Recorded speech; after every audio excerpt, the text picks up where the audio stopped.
Hello YouTube, I am Pinstar, and this is Game Dev Tycoon, Episode 3. When we last left our company here, Ficklewood Studios, we are on the precipice of greatness, or disaster, but greatness. I've been prepping us for greatness, so I think we'll be in good shape here. We had just released our mothball of a game, rootin', tootin', shootin', just to specifically get ourselves a little bit more practice with tech games and also dodge our smash hit on the 8th game so that we can hopefully set ourselves up for the smash hit on the 9th.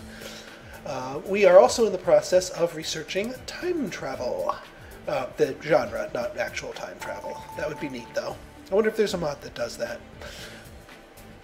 So, with time travel in place, this will be the culmination, this 9th game will be the culmination of a bunch of different factors that we've been prepping for this entire first phase. This should be the beginning of the end. No, the end of the beginning. Hopefully not the beginning of the end. Anyway, so I'm going to be taking it a little bit slower here, but there's a lot of good detail to take note of in here. Okay, so time travel has been researched. So,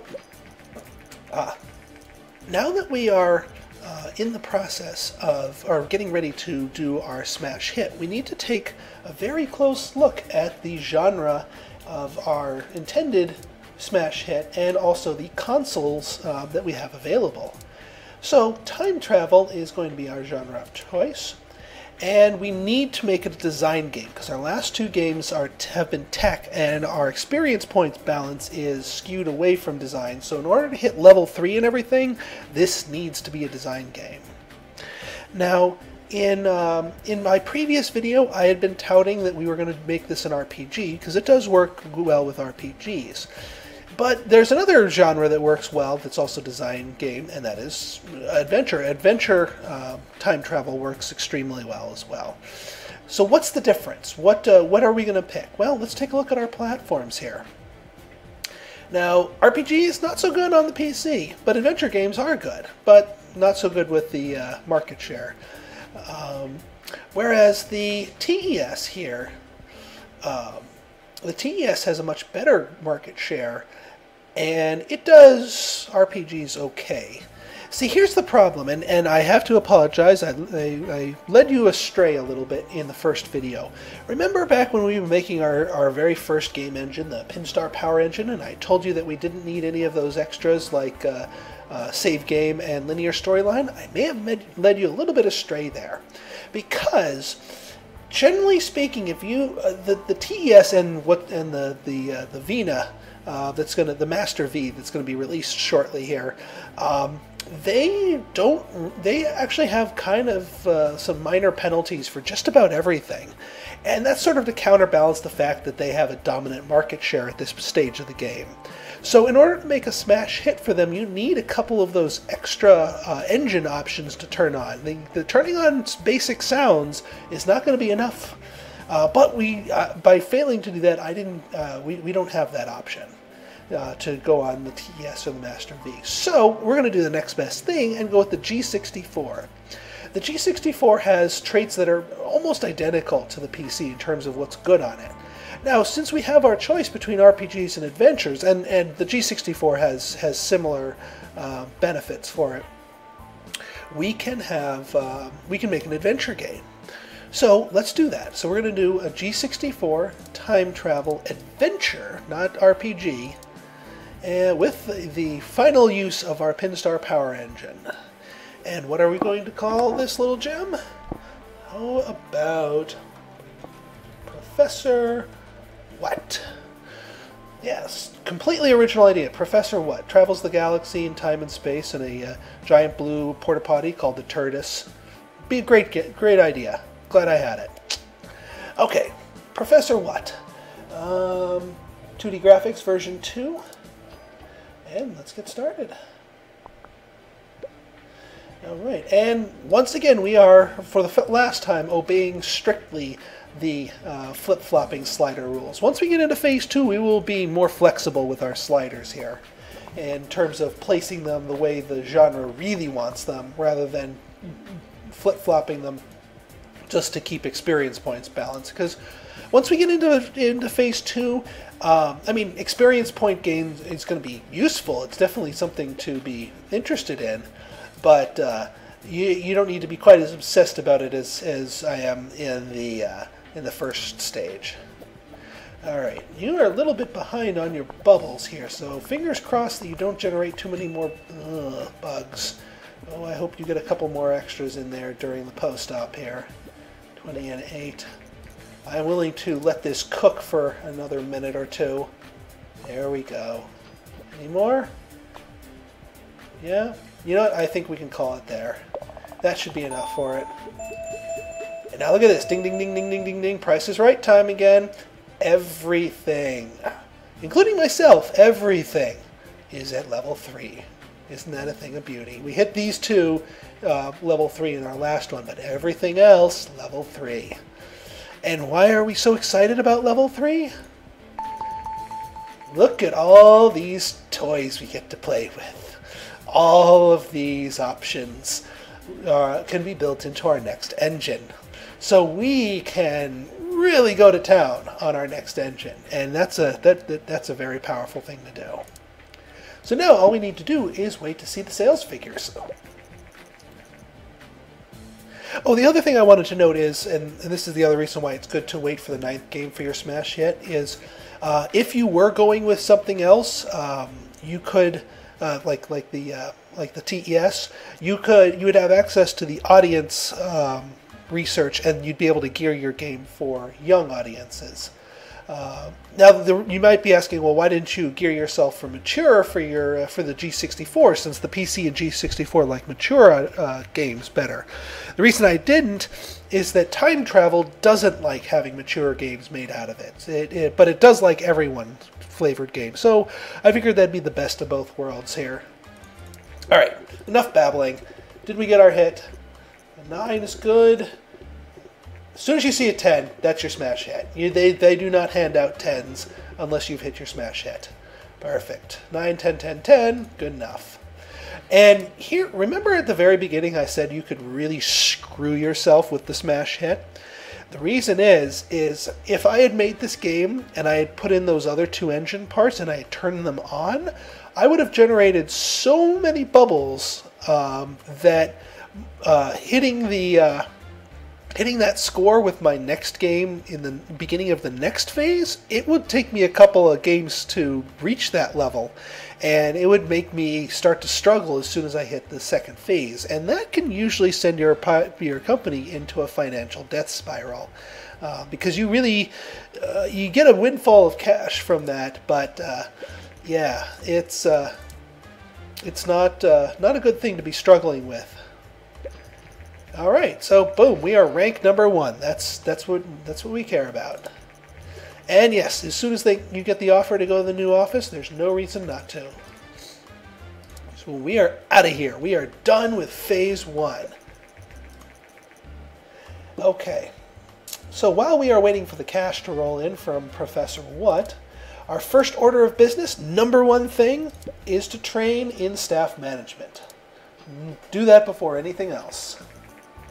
Yes, over 100k units sold. And climbing.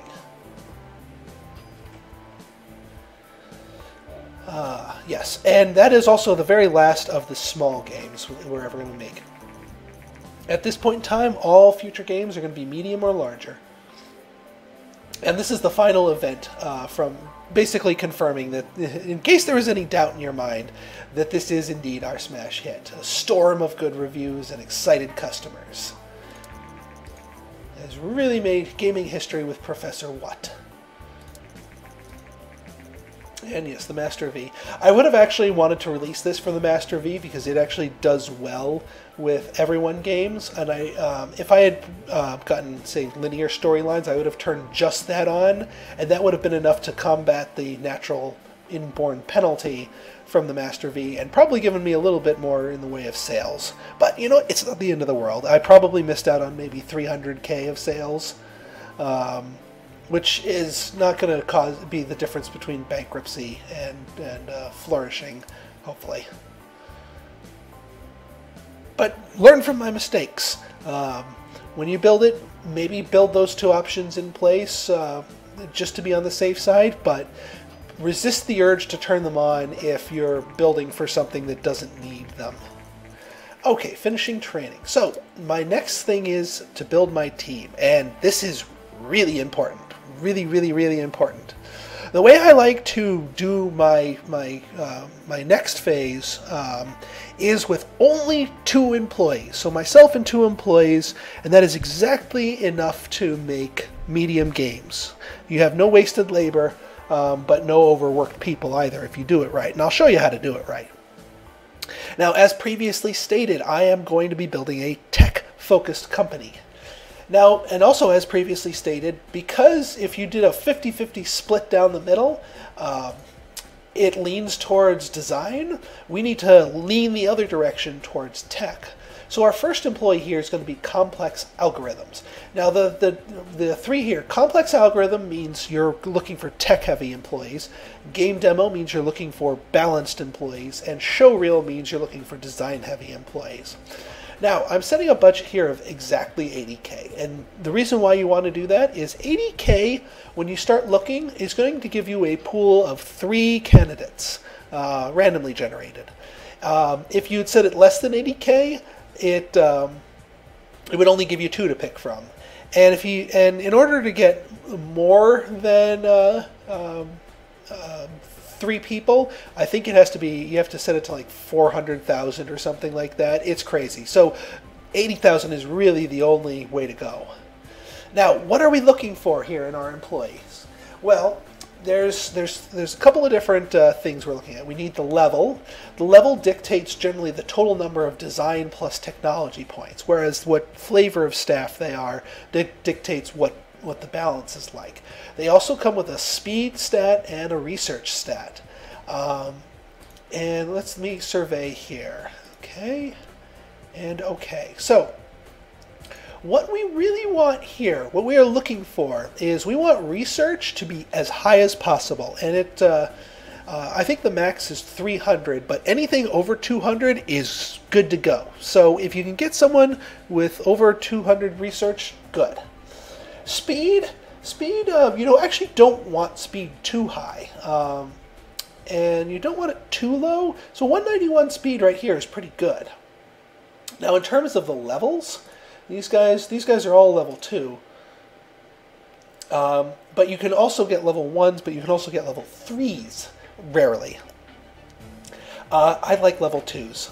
They are right at the right sweet spot of development. They have enough inborn skills that it doesn't take them that long or too long to train up properly, but they are not so skilled that they completely overwhelm and dominate your bubble generation in the early game here.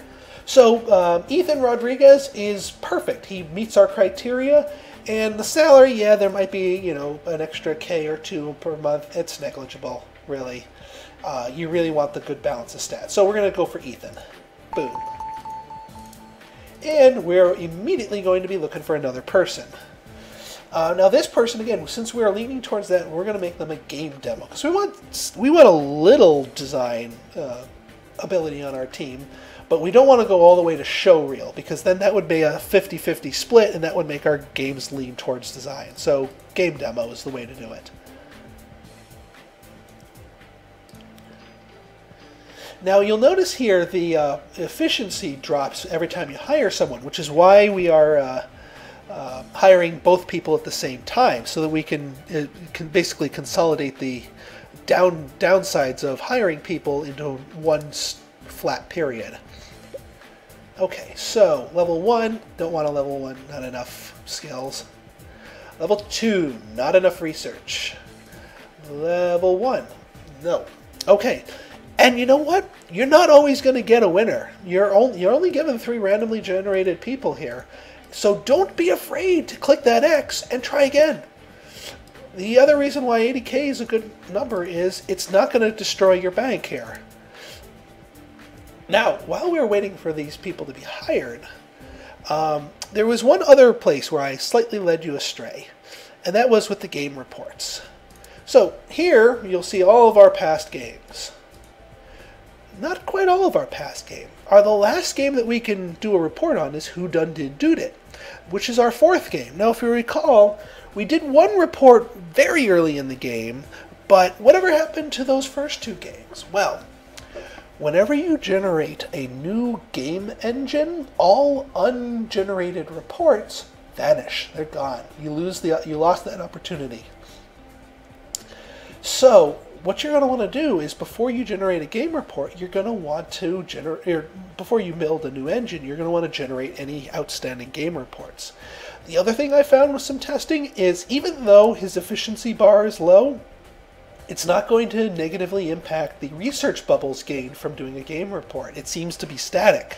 So you can use the time of these people who have low efficiency to get your game reports out of the way and get us some more research bubbles, which will in turn be used to build our next engine. Very efficient. All right, level 1, not interested.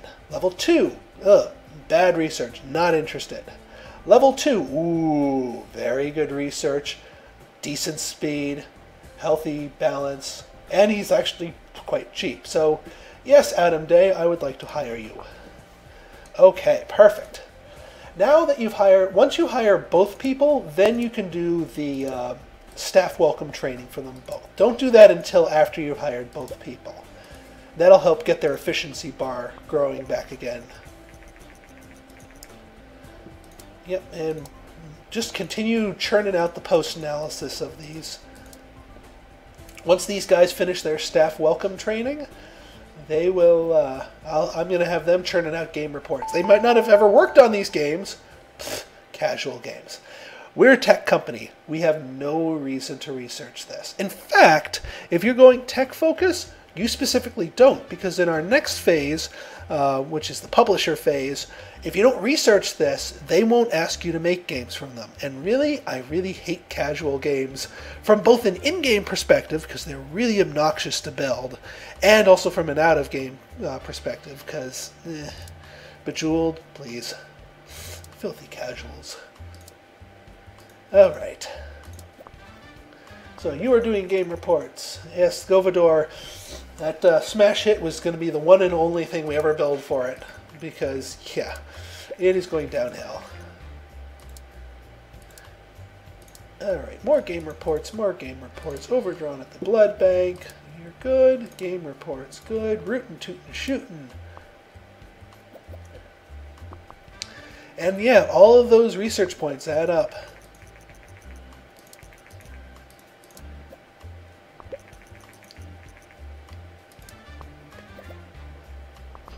Alright, and one more game report to generate. And also, again, every time you generate these game reports, it populates your hint bars. So for future playthroughs, even if you completely start a new company, you'll still have the information that you see there. Still helps to have the wiki. Okay, so our efficiency bars are still low. So what do we do next? Research. Because that's the other activity that really doesn't care if you're dealing with low efficiency bars here. It still costs the same, and largely it still takes the same amount of time, so it really doesn't matter. Alright, so in terms of what we're researching, remember when we wanted to start using that 2D graphics version 2 as soon as possible? Remember when it leveled up at the same time everything else leveled up? That opened up these two options, 2D graphics version 3 or 3D graphics version 1. And starting 3D graphics version 1 is actually, from a point-wise perspective, a step backwards. It is worse than 2D graphics version 3. It is categorically worse. I think it might even be worse than 2D graphics version 2 by a little bit. Just because the first generation of 3D graphics are really crude. But getting them out of the way now allows you to build experience points with 3D graphics version 1, which allows you to open up 3D graphics version 2, 3, 4, 5, 6, and that's what allows you to get the big stuff going. So we are going down the path of 3D graphics.